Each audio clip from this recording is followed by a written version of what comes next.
The last few weeks around here have been really exciting.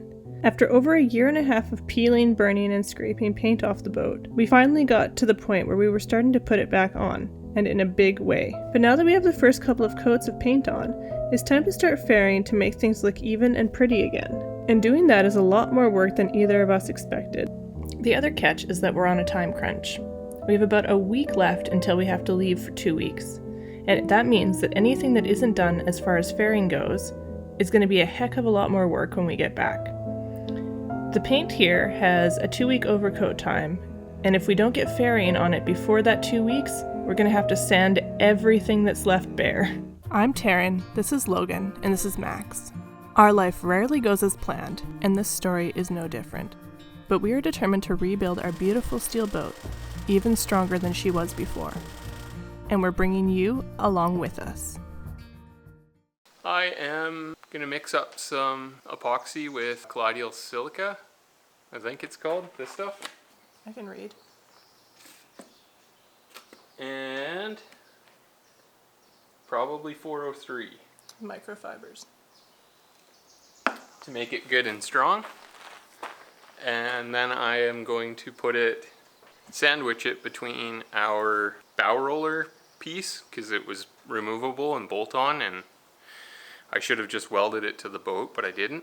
So I've got to build up underneath it so that it follows the shape of the deck and water can't get in between it and it can't move or do anything, and then let it sit there for the day and harden, and then we can fair any little air pockets or anything that it's got under it.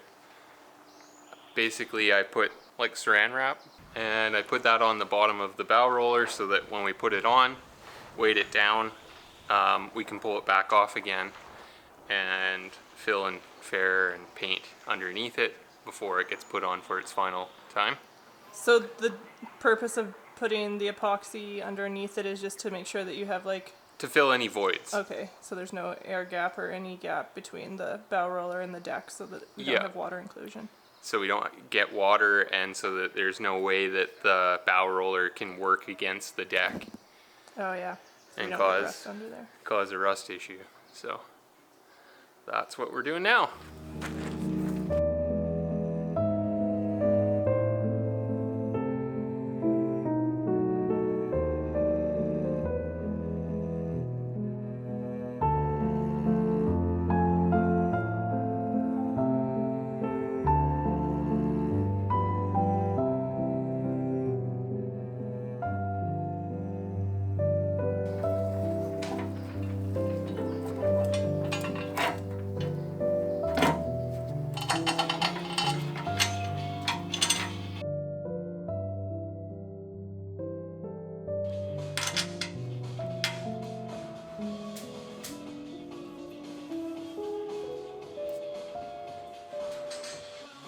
I got it good on this side, but not quite enough on this side.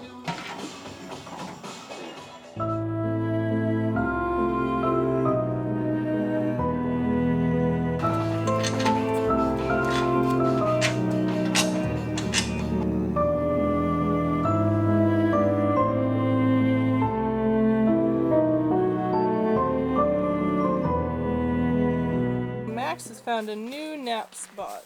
It looks pretty comfy because it's very warm around here, isn't it? Yeah. You get the scratches. Oh, here's the scratches. While Logan was working on getting the bow ready, I put on the last coat of paint inside our water tanks.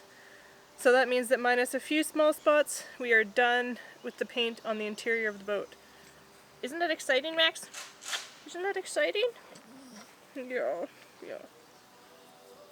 Max thinks so. Smoking! It is. A little steaming.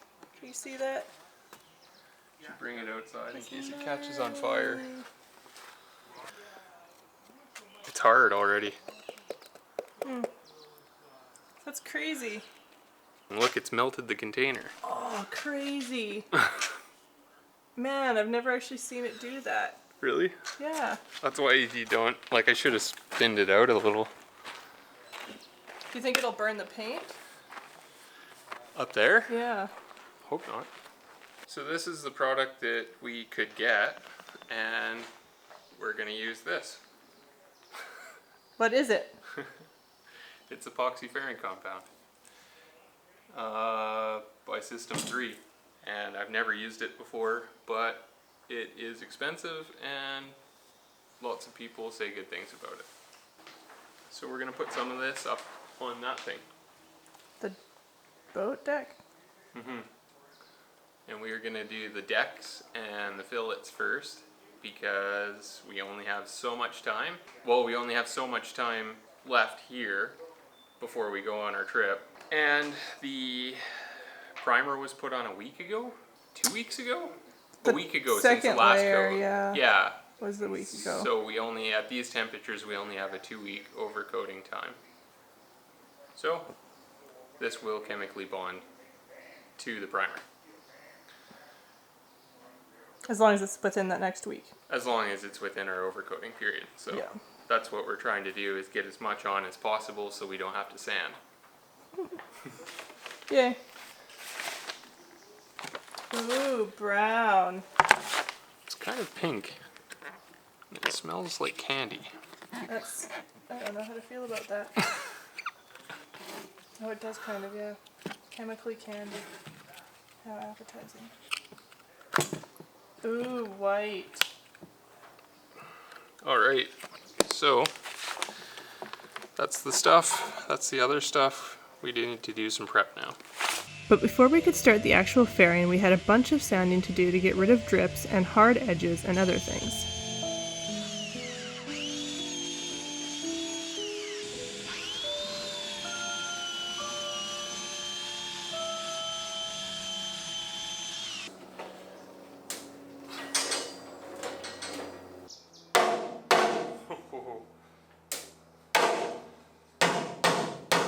It's stuck on there pretty good? Yeah, I think it's because I got some epoxy in the bolts. Oh, yeah. Uh-oh. Oops.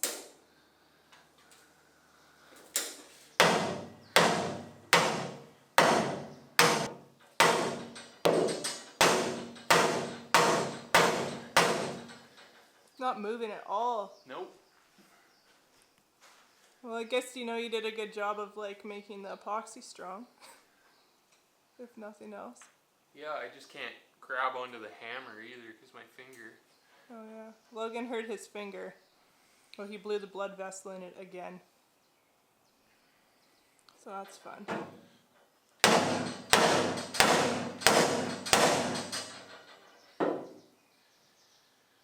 Yeah, it sucks.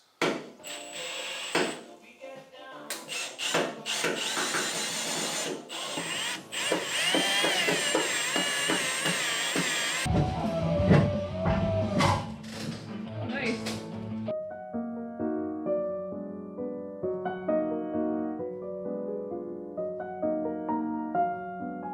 Man, that thing is solid.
Well, that's it for tonight. I've got the fairing done on the inside of the bulwarks and the deck, right from the bow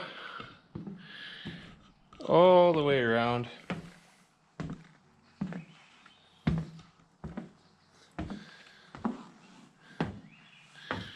Right to the aft end.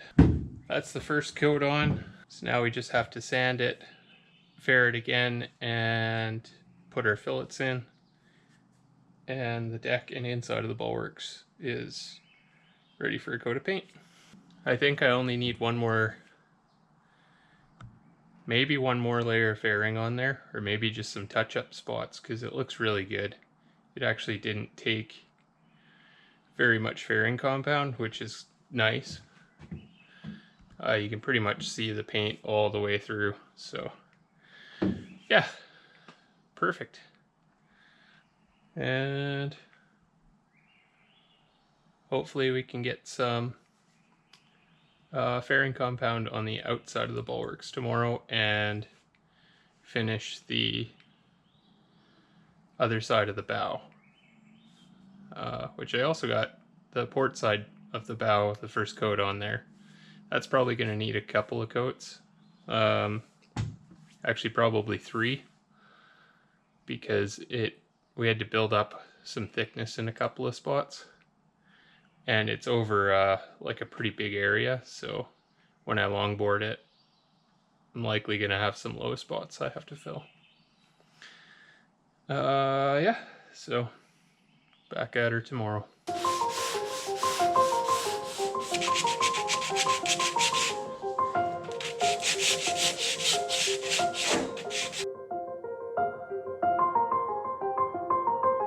We didn't get quite as far as we had hoped, but we did use those entire buckets of fairing and were able to get quite a good start before the paint went past its overcoat time. And then we went away for 2 weeks. Tune in next week to see how that turned out for us and why it meant a lot of extra work that we didn't have to do otherwise. We are almost caught up to real time, and we really appreciate all of you sticking with us through these final projects before the water, especially our patrons. Please like, subscribe, and comment if you enjoyed this video. It helps us and these videos to keep going, and it's very much appreciated. And if you'd like to know more about what we're doing in real time, we would love to have you over on our Patreon. See you next week.